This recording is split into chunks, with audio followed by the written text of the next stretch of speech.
Parce que Solar Impulse, c'est un projet qui a été créé pour transmettre l'esprit de pionnier, pour transmettre le goût d'innovation, le goût de l'exploration, le goût de l'humanisme, que ce soit dans le domaine des énergies, que ce soit le domaine des technologies ou que ce soit simplement dans le domaine humain. Et quand j'ai appris ce que vous faisiez avec la Fondation Saint-Exupéry pour la jeunesse, j'ai vu qu'on partage des buts identiques, en fait, j'allais dire ressemblants, des buts identiques, de transmettre ces valeurs-là également aux jeunes. Et nous avons commencé avec André à donner des conférences, déjà par Internet pour des classes d'école, pour des universités. Et je me suis dit qu'il fallait faire ça à plus grande échelle et que vous aviez ce même esprit et qu'il fallait qu'on collabore là-dedans. Donc ce parrainage est assez logique, évident.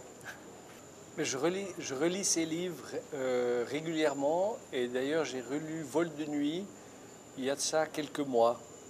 Et lorsque j'ai fait le vol Bruxelles-Paris,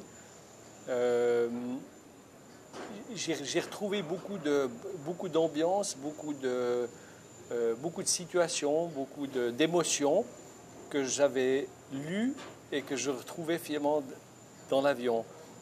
Ce qui est assez extraordinaire, c'est quand on vole 16 heures dans un avion comme Solar Impulse, on commence à faire partie de son environnement. On a un lien qui se développe finalement entre la machine et le pilote. Et ce lien devient très profond. Et lorsque je suis redescendu à la fin du vol, c'était étonnant de voir le temps qu'il faut pour se réadapter finalement, de quitter cet environnement qu'on avait construit. Et tout cet état d'esprit, moi je le retrouve dans les livres et les écrits de Saint-Exupéry.